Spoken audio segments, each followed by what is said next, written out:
Hello friends, welcome to law talks. और आज के इस लेक्चर में हम section 15 to 18 of BSA cover करेंगे, जो कि हमारे एडमिशन से रिलेटेड है। एक important rule, admission is strong evidence but it is not conclusive proof. मतलब एडमिशन कोर्ट कंसिडर करेगी लेकिन उस बेसिस पर फाइनल डिसीजन नहीं देगी। चलिए अब सेक्शन वाइज समझते हैं। Section 15 of BSA admission define करता है। इस सेक्शन के अकॉर्डिंग एडमिशन एक स्टेटमेंट है जो ओरल, रिटन और इलेक्ट्रॉनिक किसी भी फॉर्म में दी जा सकती है, जो किसी फैक्ट इन इशू या रेलेवेंट फैक्ट के होने का इन्फ्रेंस सजेस्ट करते हैं।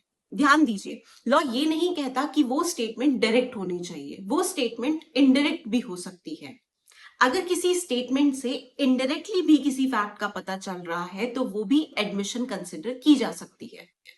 फॉर एग्जाम्पल, ए और बी के बीच में पैसों को लेकर कोई डिस्प्यूट चल रहा है।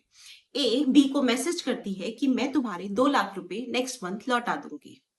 ये इंडिकेट करता है कि ए ने बी से पैसा लेना एक्सेप्ट कर लिया है और ये मैसेज उसका एडमिशन हो सकता है। अब क्वेश्चन ये है कि कौन लोग एडमिशन कर सकते हैं? क्या किसी भी केस में कोई भी पर्सन आकर एडमिशन कर सकता है? तो ऐसा नहीं है। सेक्शन 16, 17, 18 ये हमें बताता है कि इन लोगों के एडमिशन ही रेलेवेंट होंगे। सेक्शन 16 के अकॉर्डिंग 5 लोगों के एडमिशंस रेलेवेंट होते हैं। Party, agent, person having proprietary or pecuniary interest, person in representative character and person from whom interest is derived। तो सेक्शन 16 के अकॉर्डिंग ये 5 लोग हैं जिनके एडमिशंस रेलेवेंट होंगे। तो चलिए अब इनको वन बाय वन हम डिटेल में पढ़ते हैं। तो first is admission by a party. तो सबसे सिंपल सिचुएशन है कि अगर पार्टी अपने ही केस में खुद कोई स्टेटमेंट देती है तो वो एडमिशन हो सकता है, क्योंकि पार्टी अपने राइट्स और लायबिलिटीज के बारे में स्टेटमेंट दे रही है। पर ध्यान रहे, हर स्टेटमेंट एडमिशन नहीं होता, वो स्टेटमेंट रेलेवेंट फैक्ट या फैक्ट इन इशू से रिलेटेड होना चाहिए। Second is admission by agent. अब मान लीजिए अगर पार्टी खुद स्टेटमेंट ना देकर अपने एजेंट के थ्रू स्टेटमेंट देती है, तो क्या वो स्टेटमेंट भी एडमिशन होगी? तो हाँ, वो स्टेटमेंट एडमिशन हो सकती है, लेकिन वो एजेंट ऑथराइज्ड एजेंट होना चाहिए। ऑथराइजेशन कैसे भी हो सकती है, एम्प्लाइड ऑथराइजेशन भी हो सकती है और एक्सप्रेस ऑथराइजेशन भी हो सकती है। फॉर एग्जाम्पल, कि अगर किसी लीगल मैनेजर ने अपनी कंपनी के बिहाफ पर कोई पेमेंट रिसीव की और कोई डिस्प्यूट आता है तो उस लीगल मैनेजर की ये स्टेटमेंट एडमिशन होगी। Third is person in representative character. कई बार क्या होता है, पर्सन अपने पर्सनल कैपेसिटी में केस ना लड़के किसी और को रिप्रेजेंट कर रहा होता है, जैसे कि ट्रस्टी, एग्जीक्यूटिव, लीगल गार्जियन या एडमिनिस्ट्रेटर। तो अगर वो इस कैपेसिटी में केस लड़ रहा है तो उसे हम कहते हैं रिप्रेजेंटेटिव कैरेक्टर। तो सेक्शन 16 के अकॉर्डिंग उस पर्सन का स्टेटमेंट भी एडमिशन हो सकता है अगर उस पर्सन ने उस रिप्रेजेंटेटिव कैपेसिटी में रहते हुए वो स्टेटमेंट दी है। लेकिन अगर उस पर्सन ने उस रिप्रेजेंटेटिव कैपेसिटी से पहले या बाद में वो स्टेटमेंट दी है, तब उसका स्टेटमेंट कंसिडर नहीं किया जाएगा। तो यही सेक्शन 16 कहता है, पर्सन इन रिप्रेजेंटेटिव कैरेक्टर। तो इसको एक एग्जाम्पल से समझते हैं। मान लीजिए रमेश एक ट्रस्ट का ट्रस्टी है और उस ट्रस्ट के ऊपर कोई डिस्प्यूट चल रहा है। तो कोर्ट में रमेश अगर एज अ ट्रस्टी कोई स्टेटमेंट देगा तो वो एडमिशन होगा, लेकिन कंडीशन ये है कि वो उस टाइम पर, जिस टाइम कोर्ट में स्टेटमेंट दे रहा है, वो ट्रस्टी होना चाहिए, तो वो स्टेटमेंट रेलेवेंट होगा। So simple rule is person having representative capacity plus during that capacity is equals to admission। चलिए अब बात करते हैं सेक्शन 17 की। Admission by person whose position और liability is to be proved. I know ये section students को थोड़ा डिफिकल्ट लगता है, लेकिन हम इसे सिंपल सी लैंग्वेज में सिंपल से एग्जाम्पल के साथ समझेंगे।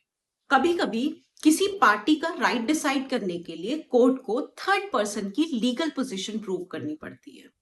तो उस सिचुएशन में उस थर्ड पर्सन का स्टेटमेंट जो होगा वो एडमिशन कंसिडर किया जा सकता है।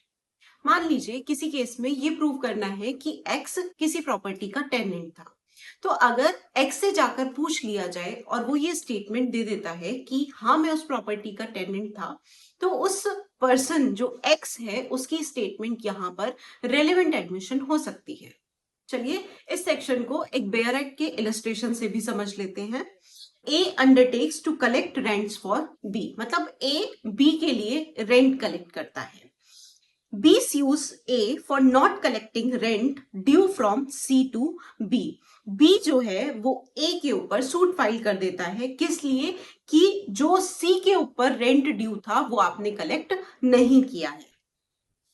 A denies that rent was due from C to B. तो A जो रेंट कलेक्ट कर रहा है वो ये मना करता है कि कोई रेंट C का ड्यू है ही नहीं. अ स्टेटमेंट बाय सी, तो इस केस में अगर सी ये स्टेटमेंट दे देता है कि हाँ रेंट ड्यू है या रेंट ड्यू नहीं है, तो सी की जो भी स्टेटमेंट होगी वो यहाँ पर रेलेवेंट एडमिशन होगी. तो यहाँ पर हमें सी की लीगल पोजीशन को प्रूव करना है. C is the third person whose legal position has to be proved. जिस किसी भी पर्सन की स्टेटमेंट प्रूव करनी जरूरी है उस केस में उस पर्सन की स्टेटमेंट रेलेवेंट एडमिशन हो सकती है. And now section 18, admission by persons expressly referred by parties. तो ये सेक्शन बहुत सिंपल है. मतलब कि अगर कोई पार्टी खुद किसी पर्सन पर ट्रस्ट दिखाती है तो बाद में उस पर्सन की स्टेटमेंट जो दी हुई है उससे वो पीछे नहीं हट सकती, उस स्टेटमेंट को वो डिनाई नहीं कर सकती. तो सपोज कीजिए ए और बी के बीच में कोई प्रॉपर्टी को रिलेटेड, प्रॉपर्टी की बाउंड्री को रिलेटेड कोई डिस्प्यूट चल रहा है. तो ए कहता है कि जो भी पटवारी स्टेटमेंट देंगे मैं उस स्टेटमेंट को मान लूंगा. अब पटवारी साहब आते हैं और वो स्टेटमेंट दे देते हैं. तो अब अगर ए ये कहता है कि पटवारी की दी हुई स्टेटमेंट रेलेवेंट नहीं है तो अब वो ऐसा नहीं कर सकता. अब पटवारी की जो भी स्टेटमेंट है, क्योंकि ए ने पटवारी को अथॉरिटी दी, उसको ट्रस्ट दिखाया कि आप ये स्टेटमेंट दीजिए, मैं उसको स्टेटमेंट को मान लूंगा, उन्होंने खुद ने रेफर किया. तो यहां पर जो पटवारी की स्टेटमेंट है वो रेलेवेंट एडमिशन हो सकती है. चलिए अब हम कुछ केस लॉज डिस्कस करते हैं जो एडमिशन से रिलेटेड है. पहला केस है अवध किशोरदास वर्सेस रामगोपाल, जिसमें सुप्रीम कोर्ट ने कहा admission is substantive evidence but it can always be explained और रिबटेड. एक और केस देखते हैं, नारायण भगवंत राव गोसावी बालाजी वाले वर्सेस गोपाल विनायक गोसावी. इसमें सुप्रीम कोर्ट ने कहा admission is the best evidence against the maker but it is not conclusive. तो नेक्स्ट लेक्चर में हम सेक्शन 19 ऑफ बीएसए कवर करेंगे. तो ऐसे ही इंपॉर्टेंट लीगल प्रोविजंस के लिए बने रहें. लाइक, शेयर एंड सब्सक्राइब करना ना भूलें.